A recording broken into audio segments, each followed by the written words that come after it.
que están conectadas, evidenciando así el gran interés del tema que nos ocupa hoy.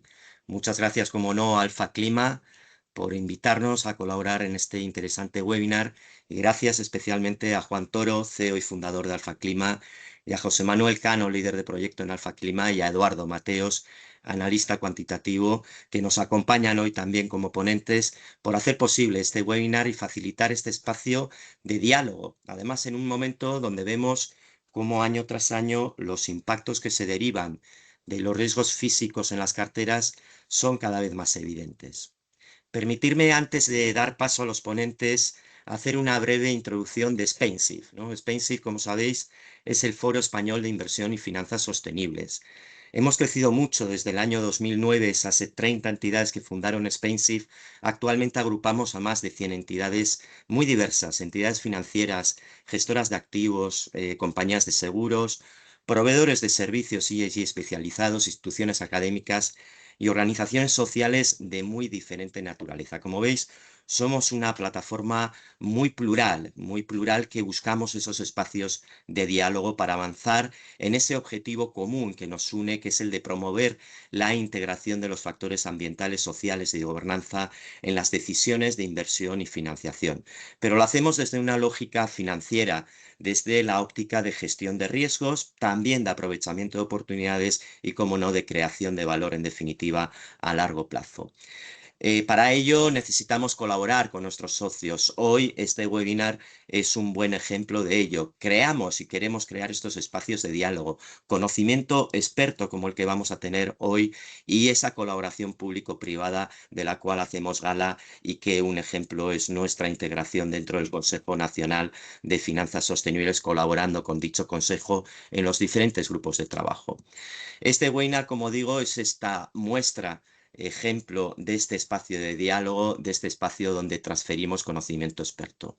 Quiero resaltar la importancia, además de este webinar, con tres mensajes clave, con tres ideas. En primer lugar, vemos cómo las catástrofes naturales causaron más de 100.000 millones de dólares en pérdidas de bienes asegurados a nivel mundial en el año pasado. Y ya se trata del sexto año consecutivo que se alcanza o se supera esta cifra. En Europa, además, las sequías, las olas de calor y las inundaciones del verano pasado, por ejemplo, supusieron pérdidas superiores a los 43.000 millones de euros, según datos estimados por el Banco Central Europeo.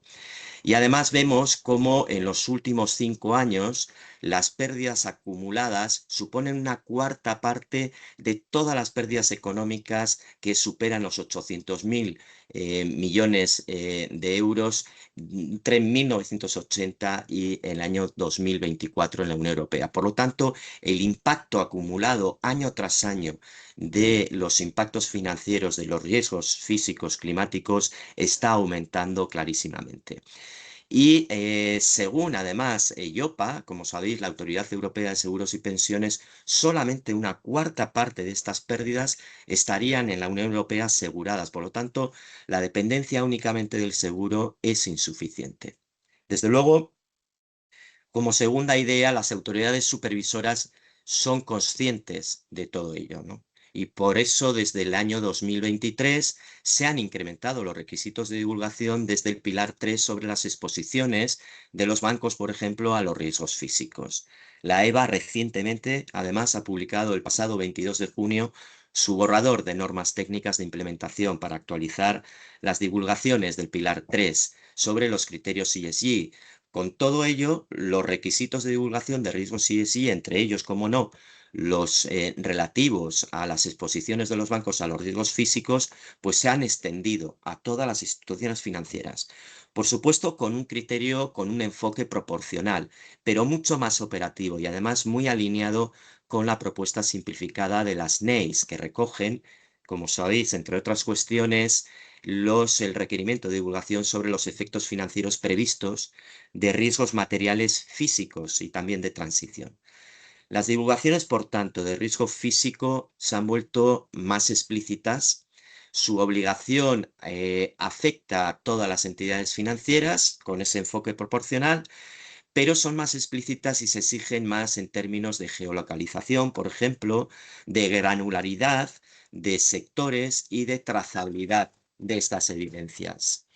Los datos arrojan que una parte significativa de estas exposiciones, además, como tercera idea que os quiero trasladar, de estas exposiciones a las entidades financieras están sujetas a riesgos físicos.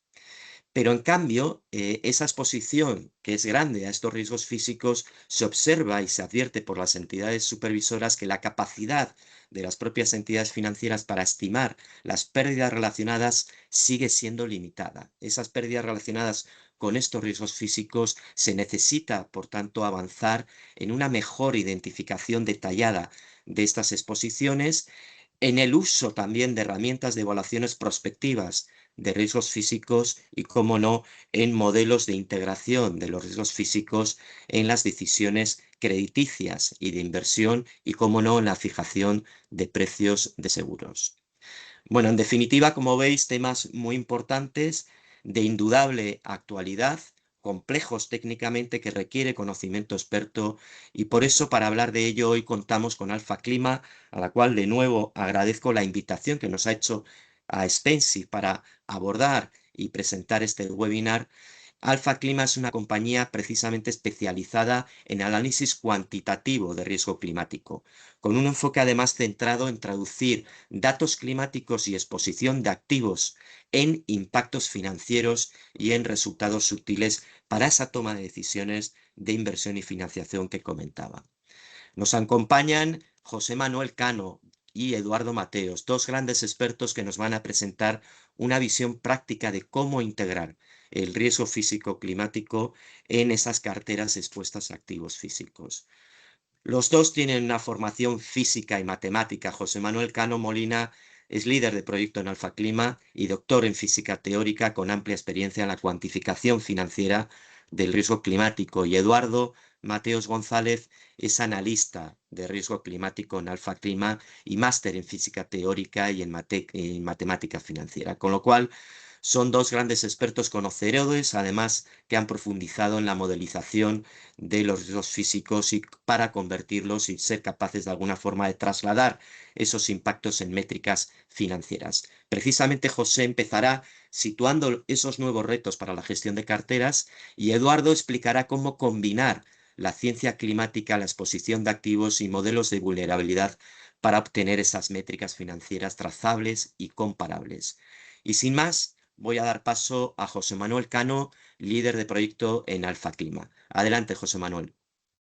Muchísimas gracias, Pablo, tanto a ti por la introducción como, por supuesto, a Spainshift por poder participar de este evento hoy, ¿no? Que creemos tan importante.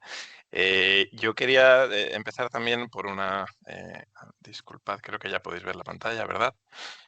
Yo quería comenzar quizás contaros un poco cómo surge la iniciativa y porque creo que también puede dar información útil para el practicante, ¿no? Alfa Clima es un proyecto de colaboración público-privada que nace entre una compañía que es Arfima Financial Services y dos centros de investigación, que son el Centro de Estudios Monetarios y Financieros y la Universidad Nacional a Distancia. Y esto lo resalto desde el principio porque este carácter público para nosotros es una seña de identidad, ¿vale? Y prueba de ello, intentamos contribuir de vuelta a la comunidad, ¿no? Y gran parte de los componentes y de la metodología que vamos a explicar hoy, de hecho, es código abierto, ¿vale? Y por supuesto os invito, se hace código abierto como parte de la iniciativa de Open Source Climate, de la Fundación de Linux, y como tal invito a todos los practicantes que tengan un interés o una necesidad de abordar este tema que por favor nos contacten y visiten, y si tienen dudas, si tienen apetito, no visiten estos repositorios donde hay mucha información muy útil, ¿no? Entrando un poco en materia, y entiendo que este es un público muy concienciado, pero no quería dejar de resaltar ciertos aspectos como introducción a lo que es el riesgo climático, ¿no? La realidad a la que nos enfrentamos con el riesgo climático es que el pasado climático ha dejado de ser un indicador de lo que nos vamos a encontrar en el futuro, ¿no? Y esta simple observación, pues como bien comentaba Pablo, ha llevado, por supuesto, tanto a regulación como a supervisión, como a pues, todo el organismo legislativo a la acción, ¿no? La prueba de ello es lamentablemente evidente, ¿no? Y aquí podéis ver un par de infográficas en pantallas. Quería resaltar un par de ellas, ¿no? Por ejemplo, Carbon Brief nos alerta de que una gran mayoría de eventos catastróficos son más severos y más probables en el clima actual, ¿no? Y de hecho, si veis el gráfico en el centro de la pantalla, la realidad es que venimos de 3 años extremadamente anómalos, donde la temperatura global del planeta ha sido muy alta.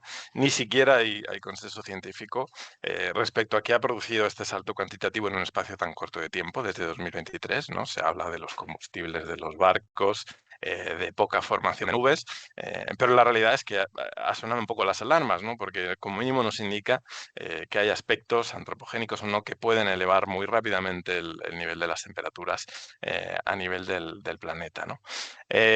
Prueba de ello, y no por ser oportunista, ¿no? Esto lamentablemente pues, ha tenido lugar, acaba de tener lugar 2 olas de calor muy severas en Europa, ¿no? Y aquí pues yo resaltar, por si no lo conocíais, hay un instituto que se llama el World Weather Attribution, que hacen estudios muy de actualidad, ¿no? Cada vez que sucede un evento catastrófico a nivel global, hacen un estudio de atribución, que significa que estudian qué podemos decir estadísticamente respecto al evento y respecto al cambio climático, ¿no? Es obviamente importante entender que eventos extremos ya ocurrían en el pasado, ¿no? Y lo que está ocurriendo es que hay un empeoramiento en la tendencia, tanto en la intensidad de los eventos como en la probabilidad, que no quiere decir que, bueno, luego son eventos estadísticos, ¿no? Y pueden ocurrir o pueden no ocurrir, y por supuesto también ocurrían en el pasado, ¿no? Pero para que os hagáis una idea, si miramos un índice de estrés térmico como es el Wet Bulb Temperature, que pretende ser una medida de cómo le afecta el calor a un humano, ¿no? Que como sabéis, suda y como tal pues se evapora y es capaz de tolerar un poco mejor la temperatura. Pues bien, si miramos este índice a nivel europeo en esta última ola de calor, como podréis ver, cada puntito rosa en la imagen es una ciudad europea donde se rompió el récord histórico para este índice, ¿no? Y la realidad es que estas olas de calor son el peligro que más muertes causa a nivel europeo, más que todo el resto de peligros combinados, ¿no? Y este estudio del World Weather Attribution pues encontraba en particular que eventos como este son alrededor de 10 o 100 veces más probables hoy que hace tan poco como 2023 y que de hecho eran virtualmente imposibles simplemente hace 50 años, ¿no? Con lo cual, pues lamentablemente es una muestra del cambio tan grave en tendencia que estamos experimentando. Más allá de esto, ¿no? Más allá de las olas de calor, me refiero, pues por supuesto venimos de la Dana de 2024, ¿no? Y aquí de nuevo os invito a leer el informe porque es demoledor, ¿no? Eventos como el que sucedieron de lluvia intensa durante un día son alrededor de un 12% más intensos y 2 veces más probables en el clima actual respecto a la media preindustrial, ¿no?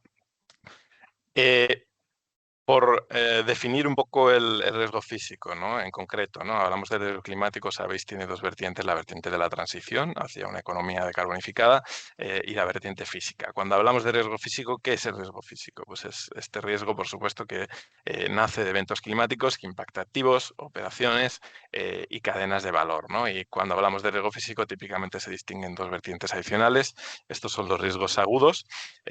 Podéis pensar en eventos puntuales como inundaciones, tormentas de viento, incendios, y luego los riesgos crónicos, ¿no? Que son más asociados a tendencias a largo plazo del cambio climático, como pueden ser las temperaturas, la subida de los niveles del mar, estrés hídrico, sequía, etcétera, ¿no? La dimensión climática entra porque las últimas proyecciones señalan pues, precisamente este aumento en frecuencia y en intensidad de los eventos, ¿no? Con lo cual, cuando hablamos de riesgo climático se refiere a que tenemos que estar preparados para ser capaces de gestionar estos riesgos porque están creciendo tanto la frecuencia como la intensidad de este tipo de eventos extremos, ¿no? No es una sorpresa, por tanto, que hayan sido objeto, pues como ya os comentaba Pablo, ¿no? de una actividad reguladora importante, ¿no? Y en particular en Europa, yo creo que esto es un motivo para inflar el pecho. Somos líderes a nivel mundial y pues un poco a nivel europeo se han ido moviendo desde divulgación y taxonomía, cuando hablamos en el sector bancario, incluso a supervisión prudencial, stress testing y risk management, como vamos a comentar a lo largo de la reunión el día de hoy, ¿no?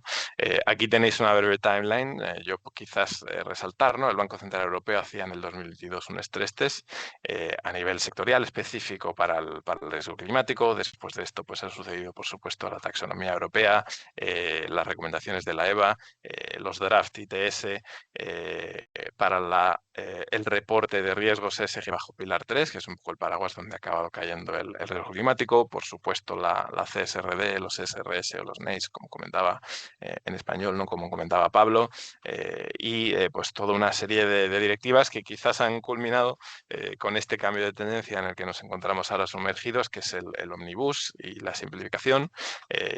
Pues bueno, yo entiendo que es un panorama de cierta incertidumbre, ¿no? Y en este sentido, pues queríamos como mínimo dar nuestra perspectiva para el sector bancario. En este sentido, acontecimientos recientes, este par de meses ha sido muy activo para el sector bancario, ¿no? Empezamos quizás en noviembre del año pasado, el Banco Central Europeo publicaba una actualización sobre su paper de indicadores estadísticos para el cambio climático, ¿no? Esto es una serie de indicadores pues que han desarrollado para carteras bancarias. Más detalles sobre esto luego con la parte metodológica. Teníamos dos ejemplos de grandes multas relacionadas con los cambios climáticos en el sector bancario. Las directrices de la EBA, las Final Guidelines sobre la gestión de riesgos ESG, empezaban a aplicar en enero de 2026 y hace nada, en mayo de 2026, el Banco Central Europeo publicaba un documento de buenas prácticas en cuanto a la gestión de riesgos climáticos y también riesgos de la naturaleza y también prácticas de stress testing relacionadas con estos riesgos. La EBA anunciaba recientemente en junio que el EU-wide stress test que están planeando para 2027 incluirá, de hecho, un módulo específico para el riesgo climático, que si os interesan los detalles podemos comentarlos quizás en la sesión de preguntas, ¿no? Lo han restringido a un solo peligro, que es la inundación, admitidamente el riesgo más material económicamente, aunque acabamos de ver el ejemplo de las olas de calor, ¿no? Que quizás ya de por sí es suficiente para ver que esta reducción de scope pues también limita, por supuesto, la utilidad del ejercicio, ¿no? Y por último, no quería dejar de comentar, porque es directamente relevante, el 22 de junio la EBA también publicaba el draft final ITS, Implementing Technical Standards, respecto a las disclosures o la divulgación de riesgos ESG bajo Pilar 3, ¿no? Que ahora incluye distintos scopes, porque incluye la antigua Template 5 para los practicantes sobre la que se reportaba este riesgo, pues ahora se ha convertido en CRFR2 y además incluye dos versiones simplificadas, tanto una para entidades listadas y subsidiarias grandes, como otra más pequeña todavía para entidades pequeñas y no complejas, ¿no? Que sin embargo, pues bueno, representa una novedad respecto a la aplicación anterior, ¿no? Que no había llegado a este tipo de entidades todavía. ¿Qué deben un poco reportar las entidades bajo estos estándares, ¿no? En principio se trata de un ejercicio de conteo, ¿no? De conteo de cuál es la exposición bruta sensible a los impactos del riesgo físico, ¿vale? Y en concreto, pues se habla de un ejercicio que se debe de hacer pues a nivel de geografías, más allá de los NUC3 de la template anterior. Ahora se pretende pues que se hagan agregaciones mayores o más significativas para el banco, aunque como bien comentaba Pablo, un aspecto importante es que se refuerza un poco el discurso sobre la importancia de la granularidad y la geolocalización de activos, ¿no? Con lo cual el análisis se pretende que se haga la mayor granularidad posible y ahora cayendo a lo que antes era el estándar, es decir, el NUC3. Esto es nivel provincial, ¿no? Importantemente, esto es una gran novedad, ¿no? El desglose anterior, que simplemente separaba entre riesgos agudos y crónicos, ahora separa por hazard individual y tenemos las categorías pues que han popularizado los NEIS, ¿no? Temperature related, wind related, water related y solid mass related, ¿no? Estos últimos cosas como deslizamientos de tierra, hundimiento del suelo, etcétera, ¿no? Y también se refuerza bastante, como comentaba Pablo, el aspecto de la trazabilidad, ¿no? La narrativa ahora es muy importante, las fuentes, la metodología, las assumptions, escenarios, dónde se llega y dónde no se llega con la geolocalización. seguros y también adaptación, ¿no? La resiliencia de los activos. En cuanto a la timeline de aplicación, pues estamos hablando de que el primer ejercicio de referencia será el 31 de diciembre de este año para bancos grandes y entidades listadas y subsidiarias, y las entidades pequeñas y no complejas pues reciben una moratoria hasta el 27, ¿no? Yo aquí quizás señalar lo que pensamos que son las actualizaciones más importantes, ¿no? Por supuesto, el cambio de scope, que ahora incluye a estas entidades más pequeñas, pero también este desglose a nivel de hazard individual. Creemos que es un paso en la dirección correcta, y también, por supuesto, los avances en cuanto a la metodología sobre cómo geolocalizar activos clave de mis contrapartes, aunque más sobre esto luego con la parte metodológica, ¿no? Y también pues el desglose en geografías. Por supuesto, pues para los que no sepáis, el ejercicio se queda a nivel de Banking Book hacia entidades no financieras. Esto incluye pues, préstamos, avances, deuda y también instrumentos de equity y de deuda, ¿no? Y por la parte del real estate, pues hablamos de préstamos colateralizados por real estate residencial o comercial y también pues colateral reposeído, ¿no? Hablando un poco de cuál es la realidad del practicante, ¿no? Lo que seguimos viendo en cuanto a la cuantificación de riesgo físico climático es que hay una serie de desafíos que son permanentes, estaban ahí cuando empezamos y siguen ahí, ¿no? Y son un verdadero impedimento a que este análisis pues pueda llegar verdaderamente a cuantificar pérdidas, ¿no? Que es el objetivo final, y a gestionar este riesgo de forma efectiva. Los problemas que vemos son falta de transparencia. En general hay muchos proveedores en el mercado, son caros, no son transparentes. Las compañías tienen un problema serio a la hora de abordar la carga de regulatory compliance, ¿no? Aunque esto es cierto que es el objetivo precisamente de la iniciativa del Omnibus.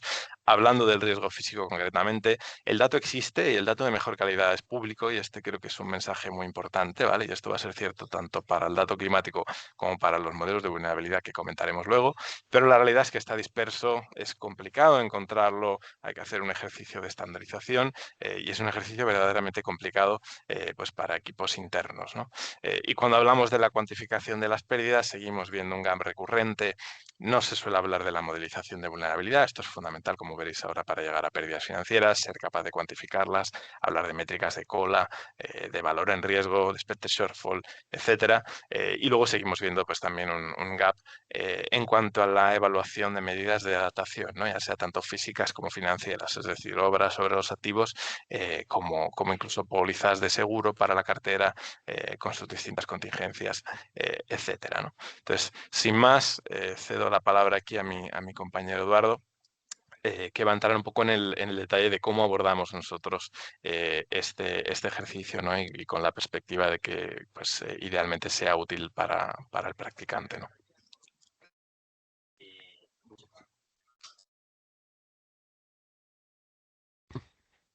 Muchas gracias, José. Como bien has indicado, ahora vamos a entrar más en detalle sobre la metodología que seguimos de cara a evaluar el riesgo climático. Para empezar, aclarar que la metodología que nosotros aplicamos desde Alfa Clima está basada en la guía del IPCC, que en las publicaciones del grupo de trabajo AR6 divide el análisis climático en la estructura hazard, exposición, vulnerabilidad, que luego se pueden convertir en outputs útiles, ya sean medidas financieras o outputs regulatorios. Lo más importante para entender es que nuestro pasado climático ya no es indicativo de cuáles van a ser los riesgos climáticos futuros. Es muy importante entender qué predicciones climáticas que nos dice, y según la senda en la que vayamos avanzando en estos años, cuáles son los daños esperados. Por lo tanto, es muy importante utilizar datasets que condicionen esos resultados a los escenarios climáticos, como veremos, eh, principalmente para poder calcular el impacto que sufre un activo ante una catástrofe climática. Está tanto el riesgo climático, el daño, o sea, la ocurrencia del peligro como puede ser una inundación, una ola de calor, una tormenta. Pero luego también está cómo responde ese activo a ese daño, ¿verdad? Entonces, necesitamos una calibración, una curva auditada que nos relacione el nivel de daño o de disrupción que sufre un activo cuando ocurre un peligro climático dado. Por eso hacemos esta cadena que consiste en hazard, exposición y vulnerabilidad. Y la pregunta es, ¿por qué dividir en estas tres? Claro, podríamos calibrar una curva para cada activo de cómo responde exactamente a un peligro climático, pero en realidad esto es inviable en una cartera grande del orden de miles de activos. Tener una curva calibrada para cada activo en concreto es muy difícil. A través de una abstracción en la que podemos agrupar los activos por cómo responden, somos capaces de una manera muy flexible, modular, que se puede calibrar individualmente, dividimos esta cadena en tres pasos. Por un lado, el hazard, que incluye estos datasets cogidos de la literatura científica, que nos pueden aportar predicciones a futuro para cada uno de los distintos escenarios. Agrupamos los activos, los assets que tenemos, ya sean activos físicos, que bueno, es en lo que más nos vamos a centrar en esta discusión, pero que también pueden ser activos del banking book, pueden ser contrapartes. Todo ello se ve afectado también por peligros climáticos. ¿Cómo van a responder estos activos? Depende de una serie de características que nosotros clasificamos a través de esa exposición, ¿no? La principal es dónde está situado ese activo, pero también qué características tiene, qué materiales está construido, qué defensas tiene contra inundación, contra qué aislamiento a la hora de resistir una ola de calor. Nosotros en nuestra plataforma tratamos con más de 14 amenazas cubiertas, tanto agudas como crónicas, y tenemos más de 300 modelos de vulnerabilidad específicos por tipo de activo, de modo que podemos clasificar estos activos de cualquier cartera de interés y obtener un impacto esperado, ¿no? Ese impacto puede ser cuánto se va a dañar el activo, qué coste de reposición vamos a tener para poder recuperarlo a su estado original después de una catástrofe, o puede ser simplemente la disrupción, sin llegar a dañar el activo. Puedes tener un impacto sobre la operación en la que no tienes acceso a los recursos. Si es una planta industrial, no puedes producir durante un tiempo en la que tienes que reparar el activo. Entonces, al final de esta cadena, nosotros convertimos estos impactos en métricas financieras, ya sea pérdida, coste de reposición, incremento de CAPEX o de OPEX, y sobre todo nos centramos mucho a nivel de cartera en las colas, que es muy importante saber la exposición combinada en los peores escenarios. En los casos de las catástrofes realmente importantes, la cartera, una fracción muy importante de la cartera se puede ver afectada a la vez, causando una disrupción mucho mayor que la que podría causar cualquier activo individualizado. Entonces, una vez que ya recogemos todos estos componentes, producimos una serie de outputs que sirven tanto para gestionar los peligros a nivel interno, conocer y poder adaptar los activos más expuestos, como también poder producir reportes regulatorios, reportes alineados con CSRD, con el Pilar 3, con ORSA. Y bueno, vamos a ir por orden, vamos a empezar viendo qué es exactamente un dataset de hazard, que vamos a definir con precisión qué es lo que necesitamos definir de cara a hacer este análisis. Para poder analizar los riesgos, los peligros climáticos a los que un activo está expuesto, necesitamos elegir el dataset correcto. Y cómo elegir ese dataset se asienta en cuatro pilares, ¿no? Tenemos el tipo de amenaza. Nosotros trabajamos con la taxonomía europea, que define una serie de peligros, tanto crónicos como agudos. Y luego cada uno de ellos hay que cuantificar cuál ha sido su impacto. La severidad de un hazard no se observa directamente, siempre hay que medirla a través de una variable concreta que tenemos que elegir. Por ejemplo, para una tormenta, la velocidad del viento, hay que elegir una manera de medir, un indicador como podéis ver en la segunda columna. En el caso del viento es eso, elegir, por ejemplo, la racha sostenida durante 3 segundos en metros por segundo. En el caso de inundación puede ser la altura de la lámina de agua. Y luego también es importante cuál es la fuente de datos de ese indicador, ¿no? ¿Quién es el que ha elaborado el dataset y qué hipótesis, qué modelos climáticos y qué consideraciones han ido en ese dataset. Utilizamos fuentes de HASUS, de la Universidad Técnica de Delft. Cada una tiene su propia modelización y para poder comparar dos datasets distintos hay que ser muy consciente de cuáles han sido las hipótesis que han entrado en ese análisis. Volviendo a la pregunta de los escenarios climáticos que planteaba antes, es también distinto la predicción esperada bajo un escenario en el que se esperan emisiones bajas o incluso una mitigación del cambio climático frente a escenarios tipo runaway que pueden resultar en emisiones fuera de control. Y no es lo mismo la inundación centenaria que se puede esperar en 2035 que la que se puede esperar en 2085 en cada una de esas sendas. Por lo tanto, estos 4 pilares los voy a aterrizar con un ejemplo. Tú puedes tener la inundación riverina medida por la profundidad de la lámina de agua del dataset del WRI con la metodología especificada, veis aquí, es Miroc ESM Chem, especifica cómo se ha hecho esa agregación a indicador.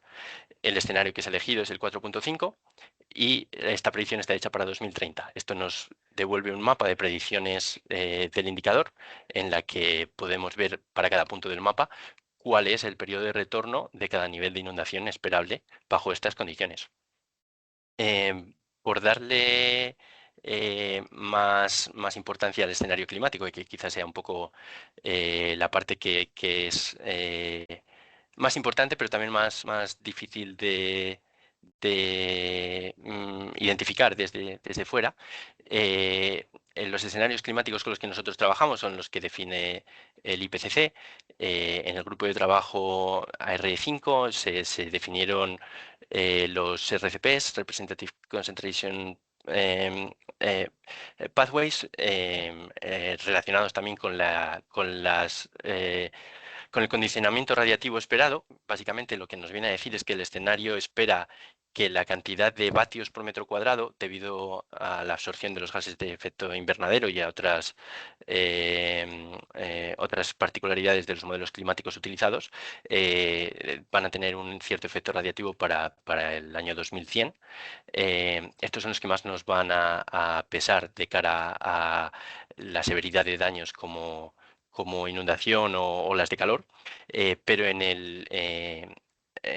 hay también escenarios socioeconómicos definidos en el IPCC, en el grupo de trabajo 6, en el análisis publicado en el 2023, basado en el grupo de trabajo del 22, se definen los escenarios en los que el escenario más optimista es uno de mitigación. Se espera que la trayectoria actual está más cerca de SSP2 o 3, pero al final todo esto son escenarios posibles sobre los que tenemos que trabajar para hacer los análisis, para comparar las distintas posibles trayectorias que hay que tomar, ¿no? Entonces, de cara sobre todo al stress testing, hay que tener un benchmark tanto de la trayectoria esperada como de cuáles pueden ser la trayectoria a la que me puedo exponer en el peor de los casos. Podemos ver aquí cuál es la senda en la que creemos que estamos ahora mismo. La más compatible ahora mismo es la 4.5. De todos modos, en el corto plazo, en la siguiente release del IPCC, en el grupo de trabajo 7, va a cambiar las definiciones. No se va a centrar tanto en los SSP y los RCP, sino que van a definir una nueva familia de escenarios en la que definen 7 escenarios: high, high to low, medium, medium to low, low, low to negative y very low. Básicamente simplemente es un reetiquetado en el que han intentado incorporar la literatura científica de una manera más proactiva. Son escenarios basados en lo que los expertos han estado publicando en los últimos años, de modo que la trayectoria más extrema va a ser menos extrema que la que se considera actualmente y se va a centrar mucho más en el pathway que se cree que estamos ahora, en torno a 4.5.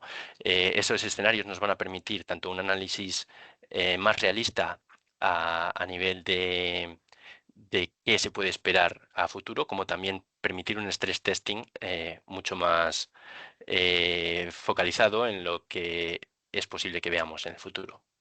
Vale, la última publicación del ECB, ellos recogen una serie de datasets para cada uno de los peligros climáticos recogidos en la taxonomía europea. Esta tabla en particular recoge 9 datasets que nosotros integramos de distintos proveedores.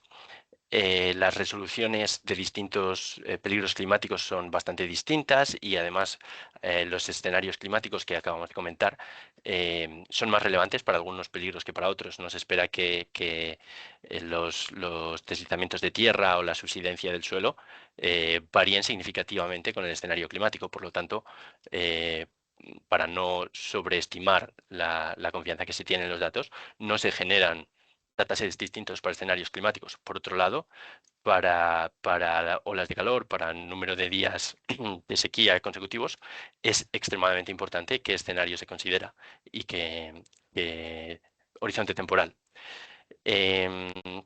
Como ejemplo de otros datasets, nosotros tenemos capacidad propia de generación de hazards y hemos aplicado técnicas de Machine Learning para construir datasets de incendio. Estos mapas se basan en el tipo de terreno y la propagación del fuego, replicando la metodología del propio BCE, basada en el trabajo de Burger, publicado en 2024. Hemos derivado de nuevo el Fairweather Index, teniendo en cuenta distintos datasets de condiciones del el terreno, de tipo de infraestructura y de cómo se produce la propagación y a qué velocidad. De modo que a través de modelos de Machine Learning como XGBoost y centrándonos sobre todo en IA que es explicable, conocida como Explainable AI, para poder tener una justificación sólida de los resultados, que no sea una caja negra. Hemos obtenido un mapa de alta precisión de los riesgos de incendio en la Unión Europea, que vamos a publicar en la colaboración en la que participamos con Climate, como refería José Manuel. Publicamos en abierto la metodología de este mapa de fuego que hemos realizado. Una vez que ya hemos discutido la parte más de dato climático, lo que nos queda es aterrizar la parte de las curvas de vulnerabilidad, cómo responde un activo a ese peligro climático. Veo que hay una pregunta en el chat, pero si os parece, vamos a tener una sesión de preguntas en los últimos 10 minutos. Si os parece, respondemos todo allí. Vale. Como decía, tenemos por un lado los datos climáticos y por el otro lado cómo responden esos activos que tenemos a los datos. Para un nivel de peligro dado, para una altura de inundación, para un número de días consecutivos de sequía, el impacto que recibe el activo no es un número fijo, es más bien una distribución. Tú puedes tener una cierta probabilidad de destrucción de un porcentaje de activo destruido para ese nivel de daño. Eso es lo que podéis ver aquí abajo. Para para distintos niveles de intensidad del peligro, tenemos un impacto que varía entre 0 y 1 de qué porcentaje del activo esperamos que se destruya para esa intensidad. Cuanto más alta es la intensidad, más probable es que el activo quede totalmente destruido o altamente destruido.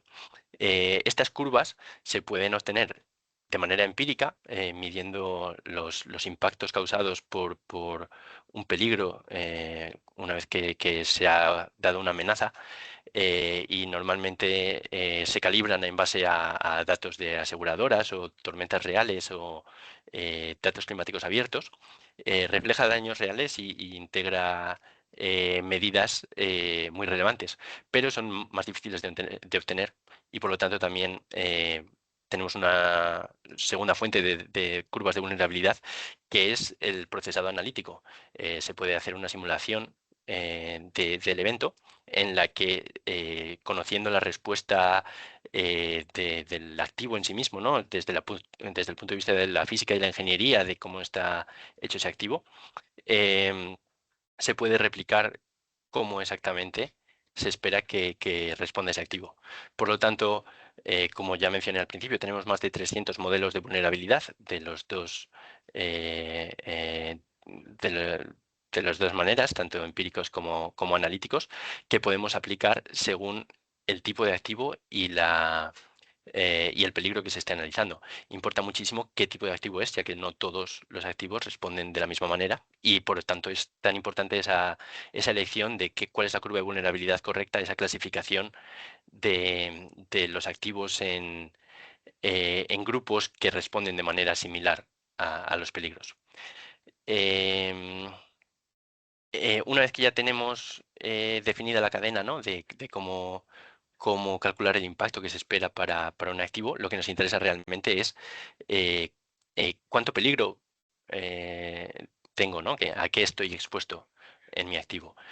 La manera más habitual a día de hoy en el campo es hablar de risk score, que suelen estar basados en la intensidad del peligro. No, en la mayoría de la industria no se tiene en cuenta esta distinta vulnerabilidad de la que acabamos de hablar, que no responden igual dos activos distintos, sino que simplemente se considera que si la intensidad del peligro sufrido es alto, entonces el activo que se encuentra en esa localización tiene un riesgo alto. Eh, mm, el problema con esta definición es qué significa tener riesgo alto. ¿Es lo mismo riesgo alto de inundación que riesgo alto de tormenta? ¿Estoy expuesto al mismo efecto financiero en ambos casos? Además, ¿dónde está el umbral de riesgo alto? Veíamos en la slide, se elige, por ejemplo, que riesgo alto es mayor de 80% del rango del indicador, pero ¿por qué 80 y no 75 o 90? No responde cuánto dinero me juego, no compara distintos activos entre sí. Para priorizar esas medidas que realmente son las que al final llevan a la toma de decisiones de qué activos adaptar, de qué activos son los que más riesgo tienen en mi cartera. Nosotros desarrollamos risk scores que están basados en la vulnerabilidad del activo, en esta cadena que hemos estado explicando. La idea es que los umbrales no son ya sobre el valor que toma el indicador, sino sobre un porcentaje del valor del activo. Riesgo alto se define, por ejemplo, como que tengo el riesgo de perder más de un 5% del valor del activo. Entonces, ya tenemos una traducción directa a una métrica igual para todos los indicadores. Ya sea viento, ya sea inundación, el resultado final es una pérdida financiera que me permite tomar decisiones sobre cuál es el riesgo más importante en mi cartera, dónde está concentrado, qué puedo hacer para remediar ese riesgo. Y esta es la ruta que está tomando el ECB también. El ECB ya combina funciones de daño con las funciones o sea, con las distribuciones de periodo de retorno de los hazards en aquellos peligros en los que es más fácil hacer esta conversión. Y vemos aquí que para inundación costal costal y fluvial usa unas funciones de daño en la que el impacto sobre el activo es lo que condiciona ese risk score, ¿no? El ECB define 4 niveles de posible intensidad del risk score y están basados no en la altura de la inundación, sino en el porcentaje del activo que se espera perder dada esa inundación. Para vendavales es lo mismo con la velocidad del viento.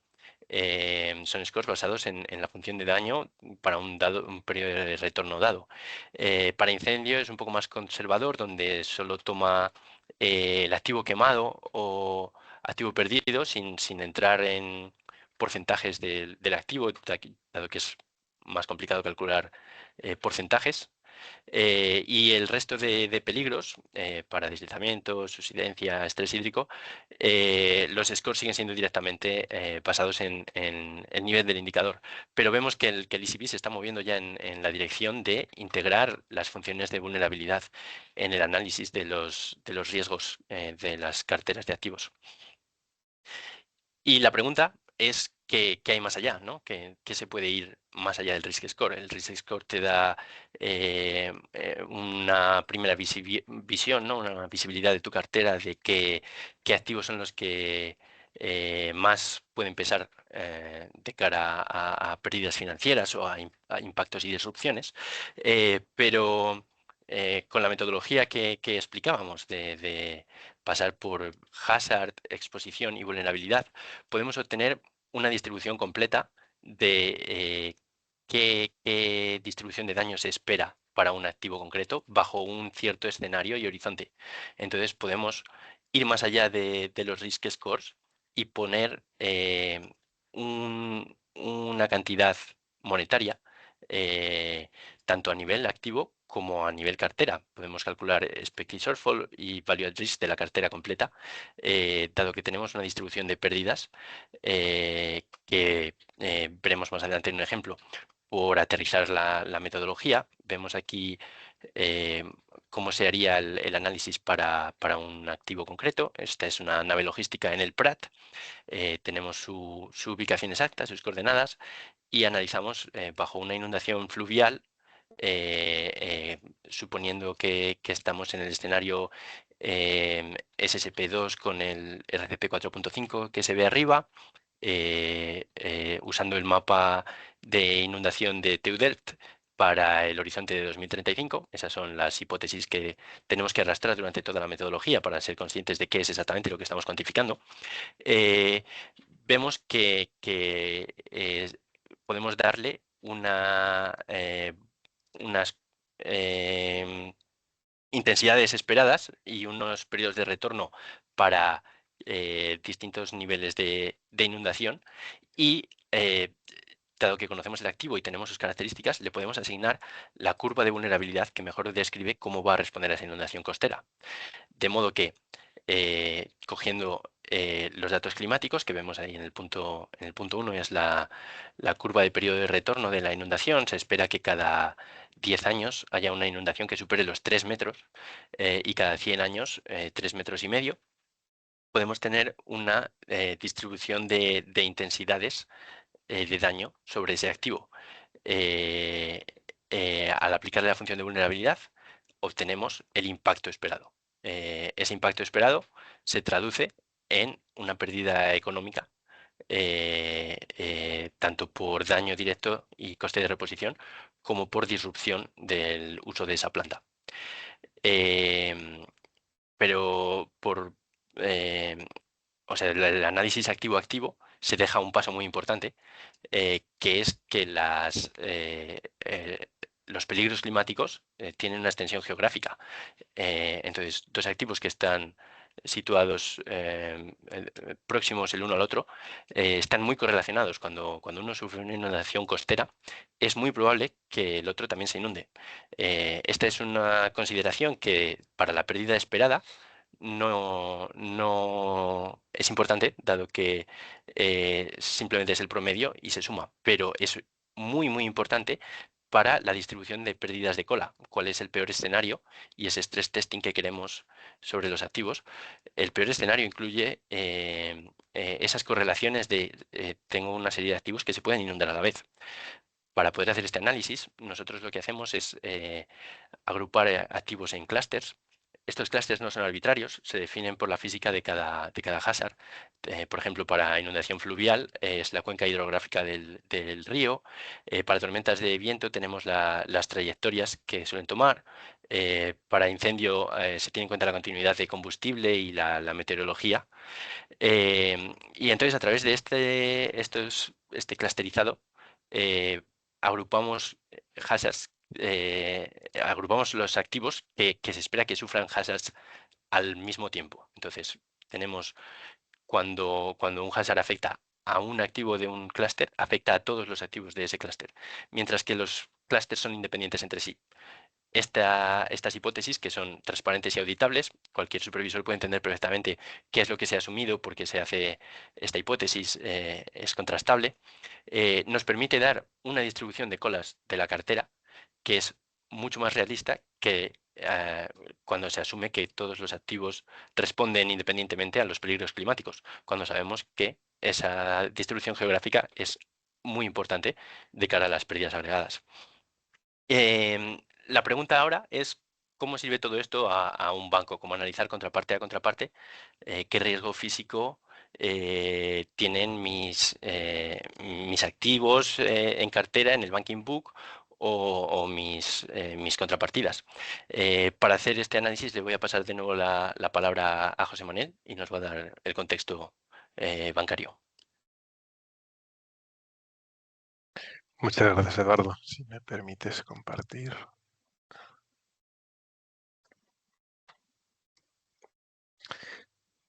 Vale, yo no quería dejar pasar la oportunidad de daros unas pinceladas como este análisis que os ha contado Eduardo de inteligencia, digamos, o análisis activo-activo, luego se puede llevar a la práctica, ¿no? Porque luego la realidad pues, que nos encontramos es que cuando vemos una cartera bancaria o hablamos con gestores de activos, lo que tienen en cartera pues, son instrumentos financieros, es deuda, entonces inmediatamente el problema se transforma de analizar el riesgo para un activo físico concreto, para una cartera de activos físicos, al riesgo de una contraparte, al riesgo de una compañía, al riesgo de un índice de equity o lo que sea, ¿no? Entonces, yo quería comentaros un poco cómo procedemos un poco con este flujo desde Alfa Clima, ¿no? Entonces, como os comentaba Eduardo, hay una parte que es fundamental, ¿no?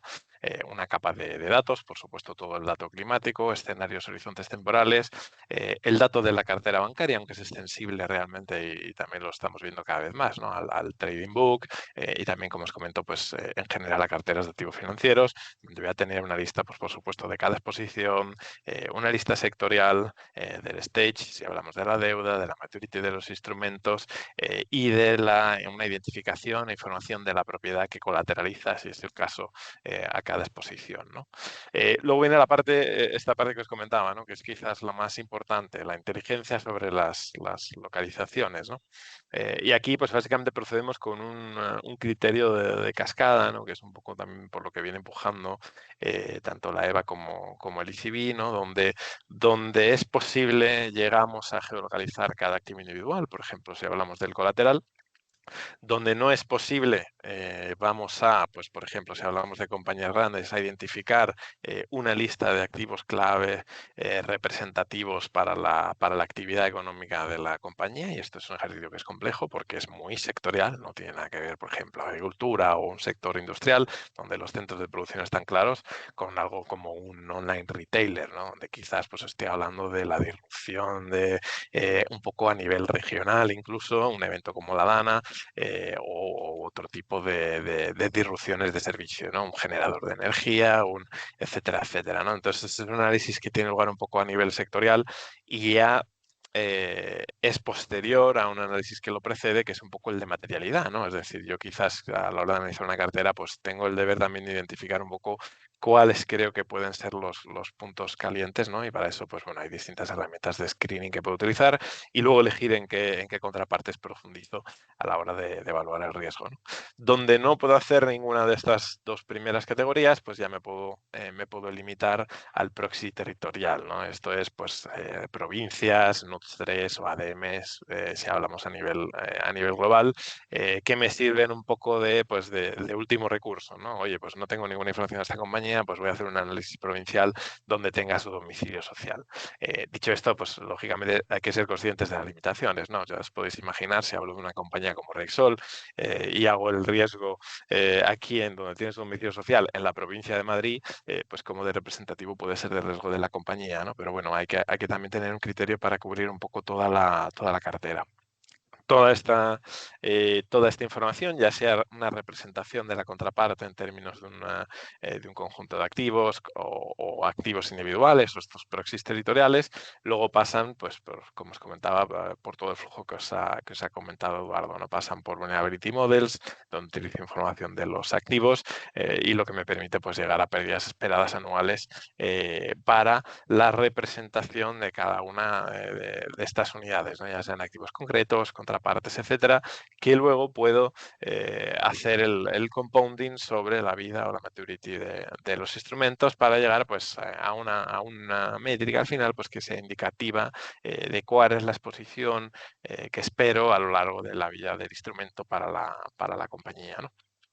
Y luego pues puedo de nuevo pues establecer lo que serían mis flags de sensitividad, ¿no? Esto es un concepto que aparece en la regulación bancaria, ¿no? Se identifican exposiciones sensibles. ¿Qué significa el sensibles? No está tan claro, pero de esta forma pues podemos establecer quizás un criterio con cierto sentido y que verdaderamente pues sea representativo del riesgo que hay detrás, ¿no? Todas estas exposiciones luego se pueden agregar, pues, por supuesto, por sector, por país, por región, desagregar por maturity bucket o por tipo de peligro, como veremos que es el caso pues, en la nueva tabla que propone la EBA para la divulgación bajo pilar 3, ¿no? Y el objetivo de esto pues, es sin duda para nosotros es llegar a outputs que permitan la toma de decisiones, ¿no? Ya sea puntuaciones de riesgo y estas flags de sensitividad o indicadores como los que propone, como los que pues, publicaba el ECB en el último paper de Statistical Indicators para el cambio climático, PR ni RCR, no voy a entrar en el detalle de ninguno, es otra sesión aparte, ¿no? Y luego también pues puedo hablar de loan to value, de collateral value adjustments e incluso yo creo y creemos que esto es cada vez más el caso y va a ser el caso un poco con el nuevo stress test, que estos outputs, una vez uno es capaz de estimar pérdidas, pues puedan servir eventualmente de inputs para modelos de riesgo de crédito, ¿no? Para calcular PDs, LGDs, etcétera, ¿no? Entonces, en este sentido, este es digamos, un flujo muy general que me permite pues analizar no solo carteras de activos físicos, sino, como os digo, instrumentos financieros, ¿no? Screening, valoración, stress testing y divulgación se pueden soportar con el mismo flujo, ¿no? No quería dejar de comentar para el practicante, y con esto acabo, aquí un poco un ejemplo de esta nueva tabla, ¿no? Del CRFR2 que habrá que rellenar para reportar estos riesgos bajo pilar 3, ¿no? Y donde podéis ver pues, que las principales novedades volvemos a tener el breakdown by sector y el breakdown por la maturity de los instrumentos. La principal novedad es que ahora las exposiciones también se desagregan en cuanto a el tipo de peligro al que están expuestas, ¿no? Entonces, sin más, yo con esto acabo rápidamente. Quería dar la palabra también a Pablo y sobre todo para recoger preguntas, si hay alguna de la audiencia. Pues muchas gracias, José y Eduardo, por vuestras interesantes exposiciones, ¿no? Que desde luego ponen en relieve la importancia que tiene la gestión e integración de los riesgos físicos climáticos en las carteras, ¿no? De las entidades financieras, también de las gestoras, ¿no? Y los retos que todo ello supone, hemos hablado de la complejidad de las metodologías, de esa modelización de la vulnerabilidad y realmente, bueno, la necesidad de avanzar en este tipo de herramientas para precisamente poder reportar en las nuevas plantillas del Pilar 3, ¿no? Que se han publicado. Ahora vamos a abrir un turno para preguntas. Yo animo a toda la audiencia para que pueda colgar sus preguntas en el chat o en esa sección de PIR o Q&A que tenéis ahí. Y voy a trasladar un poco esas preguntas, incluso si alguien tiene alguna dificultad, pues que levante la mano y que pueda hablar. Creo que hay alguna pregunta en el chat por parte aquí. Concretamente preguntan qué medidas de adaptación se están financiando una vez se determinan los riesgos? Mm, Muy buena pregunta, la verdad, es muy relevante, ¿no? Nosotros desde Alfa Clima, la verdad que hemos trabajado sobre todo con proyectos, pues por ejemplo, que involucraban financiación de bancos de desarrollo, como el World Bank, ¿no? Y en ese caso, pues típicamente estamos hablando de proyectos muy grandes, ¿no? Plantas industriales de generación, etcétera, donde ya este assessment se tiene en cuenta desde una fase de preconstrucción, ¿no? De diseño, y ya se hace este assessment de riesgo y estas medidas se determinan. ¿Qué tipo de medidas? Pues típicamente estamos hablando de medidas contra la inundación, ¿vale? Por supuesto, todo lo que tiene que ver con drenaje, incluso levantar las parcelas, por ejemplo, en centros logísticos aquí en España es algo también que se suele hacer, el diseñar un poco las acequias alrededor de las parcelas, todo esto es muy relevante. Es muy relevante también en zonas con riesgo de incendio, toda la cuestión de los materiales de la fachada, ¿no? Lamentablemente esto es otro caso que vivimos en Valencia hace nada, ¿no? Es muy importante que las fachadas sean ignífugas, etcétera. Todo esto se tiene en cuenta también en el código de construcción, ¿eh? Pero también desde una fase de diseño se pueden implementar las medidas. Y luego quizás cuando hablamos de retrofitting, ¿no? Es decir, de coger un edificio existente y traer medidas, yo creo que también hay muchas... es un caso más complicado, ¿vale? Pues ya es más complicado conseguir financiación, hay menos momento para implementarlas, pero se pueden tomar medidas muy efectivas de coste que tengan un impacto muy grande, ¿no? Y aquí pues estamos hablando de elevar equipamiento crítico, por ejemplo, el aislamiento de las ventanas tiene más que ver probablemente con cuestiones de temperatura, y bueno, también son otro tipo de medidas que se pueden evaluar, ¿no?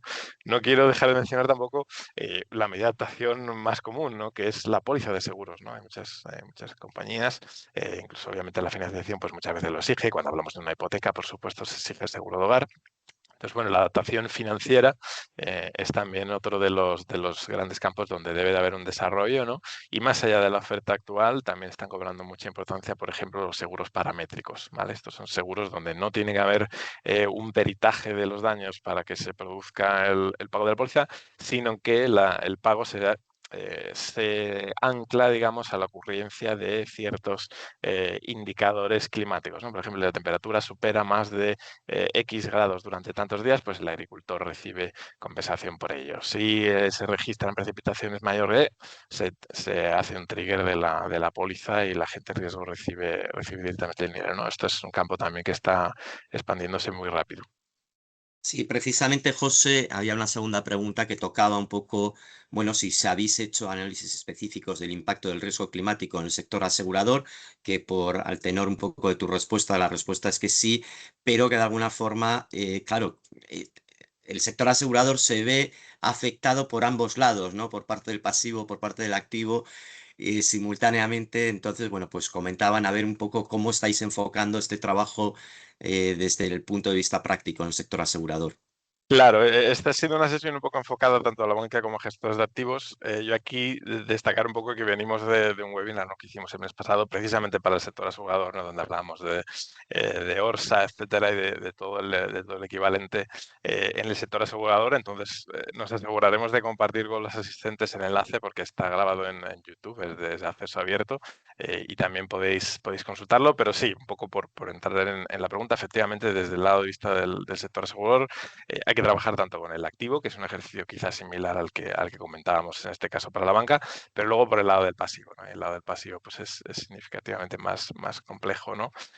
No puedo entrar en el espacio de la pregunta, pero también es, por supuesto, un área donde estamos trabajando activamente, ¿no? Aquí lo que vemos es que el sector asegurador va muy por delante del riesgo, por supuesto, del resto, por supuesto, se van enfrentando a este riesgo centenas de años, ¿no? La IOPA va más avanzada en este sentido, y bueno, pues hay que hablar de cómo cómo se pueden ajustar los parámetros de la póliza. Dicho esto, un poco la novedad quizás o el shock al sector asegurador son las proyecciones climáticas, ¿no? Ellos tienen una metodología. Bueno, mira, veo que Eduardo comparte el enlace, os invito a los interesados a visualizarlo, ¿no? No, comentaba simplemente la novedad más importante aquí es que quizás las aseguradoras pues carecen de esta maquinaria para evaluar el riesgo a futuro, ¿no? De estos modelos climáticos, estas proyecciones climáticas, y ahí es donde hay que hacer un trabajo de compaginar pues, con la metodología actuaria tradicional, ¿no? Si bien, como veréis, el lenguaje que utilizamos de Alpha Clima es muy compatible, ¿no? Todo lo que hacemos se basa en el modelado de catástrofes y como tal, pues yo creo que hablamos el mismo lenguaje y eso facilita las cosas. Y esa es la idea, ¿no? Que todo el sector financiero acabe convergiendo en las mismas definiciones y metodología, ¿no? Efectivamente, han colgado el enlace al webinar que fue muy interesante porque efectivamente meter estas metodologías en todo lo que son los modelos de las pólizas de seguros, en la parametrización de los precios incluso, pues es muy interesante y como bien dices, José, pues al final el sector asegurador lleva trabajando desde el punto de vista actuario pues mucho tiempo en esa modelización, pero hay retos también para introducirlos. O sea, no todo está hecho, sino que se está trabajando y se está avanzando muchísimo en las herramientas, ¿no? Nos preguntan si vais a compartir las presentaciones también, me imagino que sí, a Sin los problema. asistentes. Y yo voy a trasladar una pregunta, ¿no? Desde el punto de vista del marco regulador y del marco supervisor, en definitiva, ¿cómo lo estáis viendo? Si está siendo suficientemente ambicioso en el tema, o si realmente ha sido una ayuda, ha sido un impulsor de estas prácticas de análisis y de integración de riesgos físicos climáticos, ¿cómo lo estáis viendo desde el punto de vista del marco regulador y supervisor?